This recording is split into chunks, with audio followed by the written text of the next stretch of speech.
प्यारे विद्यार्थियों, हम पढ़ रहे हैं कक्षा तीसरी का हिंदी। और आज जो हम पाठ पढ़ने वाले हैं वो है चूहिया की शादी। तो चूहिया की शादी आपको बड़ा अजीब लग रहा होगा, लेकिन ये कहानी है। और कहानी किस तरह से आगे बढ़ती है इसको हम अब पढ़ते हैं तो आपको पता चलेगा। एक ऋषि ने जो है एक घायल चूहिया को बड़े लाड़ प्यार से पाला था। चूहिया जब बड़ी हो गई तब ऋषि ने उसकी शादी करने की सोची। और फिर चूहिया से उसके मनपसंद वर के बारे में जब पूछा तो चूहिया अति शक्तिशाली वर चाहती थी। तो ऋषि ने चूहिया के पसंद के वर को जो है ढूंढने का प्रयास किया। और अंत में कौन सा वर मिला, इस सारे चीज़ों के बारे में इस कहानी में हम पढ़ने वाले हैं। तो चलिए शुरू करते हैं। किसी वन में एक ऋषि रहते थे। वे अपने आश्रम में ही रहकर अपना अधिक समय पूजा पाठ, ईश्वर का ध्यान करने में व्यतीत करते थे। वन में कौन रहता था? ऋषि। और वो कहाँ रहता था वन में?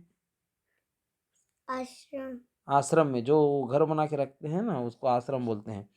और आश्रम में रह करके वो क्या करते थे? पूजा पाठ, और ईश्वर का ध्यान। ठीक, एक दिन ऋषि अपनी कुटी के बाहर ध्यान में मग्न थे। अचानक उनकी गोद में चील के पंजे से छूटकर एक चूहिया आ गिरी। ऋषि का ध्यान भंग हो गया। उन्हें उस अधमरी चूहिया पर तरस आ गया।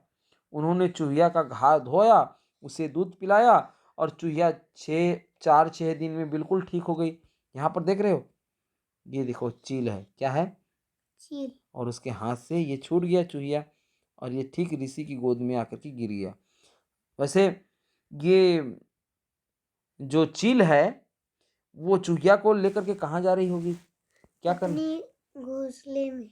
क्या करता फिर उसको खाता। उसको खाता, ठीक है। ऋषि अब रोज ही अपने हाथों से चूहिया को खाना खिलाते। वे उसे खूब प्यार करते थे और अपनी बेटी के समान मानते थे। ऋषि के लाड़ प्यार से चूहिया खूब मोटी तगड़ी हो गई। चूहिया बड़ी हो गई थी। ऋषि को चूहिया के विवाह की चिंता हुई। उन्होंने उससे पूछा, बेटी तुझे कैसा वर पसंद है? तो चूहिया ने कहा, पिताजी मुझे ऐसा वर चाहिए जो अत्यंत शक्तिशाली हो। अच्छा, ऋषि को क्या किस बात की चिंता होने लगी? विवाह कर। किसके विवाह की? चूहिया। चूहिया की विवाह की चिंता। और चूहिया ने कैसा वर अपने लिए ढूंढने के लिए कहा? शक्तिशाली। शक्तिशाली। अब आगे क्या होता है कि ऋषि ने सोचा, संसार में सूर्य से अधिक शक्तिशाली कोई नहीं है, अतः मुझे सूर्य के पास चलना चाहिए। तो ऋषि ने चूहिया को एक सुंदर युवती के रूप में बदल दिया। वे उसे लेकर के सूर्य देव के पास पहुंचे। सूर्य के पास पहुंचकर ऋषि ने उनसे कहा, क्या कहा? देखिए, यहाँ पर ऋषि उस चूहिया को एक सुंदर स्त्री में बदल दिए हैं और सूर्य देव के पास पहुंच गए। भगवान, यह मेरी पुत्री है। यह अपना विवाह एक ऐसे वर्ष के साथ करना चाहती है जो अत्यंत शक्तिशाली हो, और संसार में आपके समान शक्तिशाली और कोई नहीं है, अतः आप इसे स्वीकार कीजिए, यानी अपने पास पत्नी बना करके रख लीजिए, ऐसा ऋषि ने कहा। तो सूर्य भगवान ने क्या कहा? सूर्य भगवान ने ध्यान लगाकर यह जान लिया कि ऋषि जिसे अपनी बेटी बता रहे हैं वह तो एक चूहिया है, लेकिन वे ऋषि से स्पष्ट इनकार भी नहीं कर सकते थे।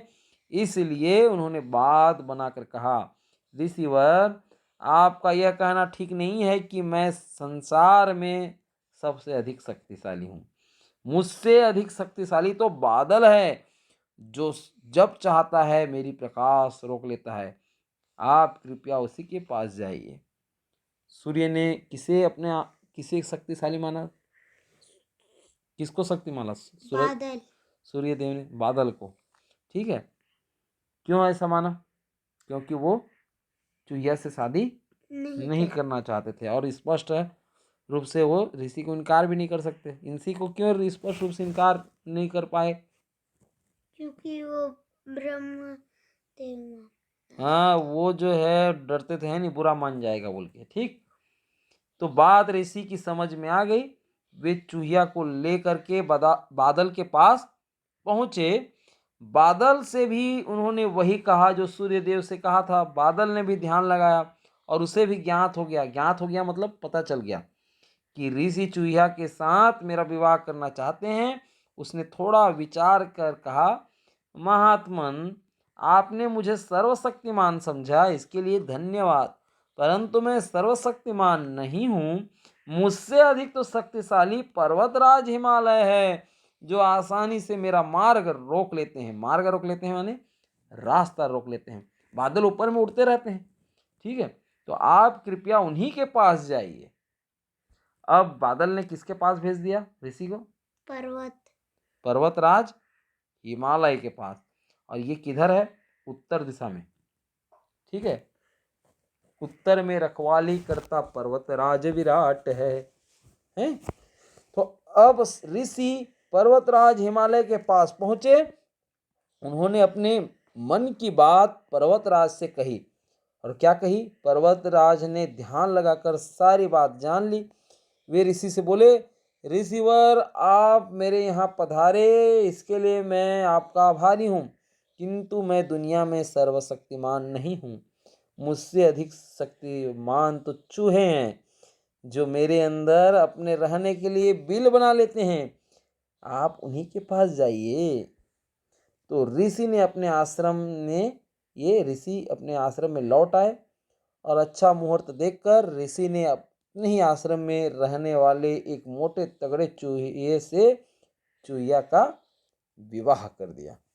इस प्रकार से चूहिया को अपना मनपसंद वर मिल गया। कौन मिला? चूहा। चूहा कैसे शक्तिशाली है? क्योंकि वो क्या कर लेता है? पर्वत में बिल बना। पर्वत में बिल बना लेते हैं। तो ये है कहानी बच्चों। और इससे हमें क्या शिक्षा मिलती है? कि हर कोई यहाँ अपने क्षमता के अनुसार शक्तिमान है, और जो है कोई यहाँ पर सर्वशक्तिमान नहीं है। ये भी बात हमको पता चलता है। ऋषि की समस्या का भी समाधान होता है।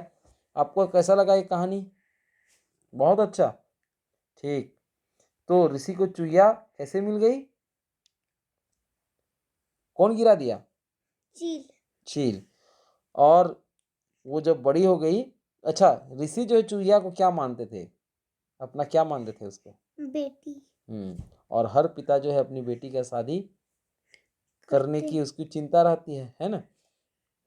यहाँ पर जो कठिन शब्द दिया है बच्चों, प्रश्न अभ्यास भी दिए हैं, आप इनको कर लेना।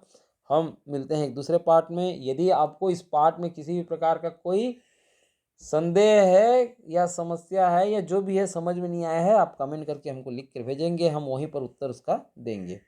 नमस्कार।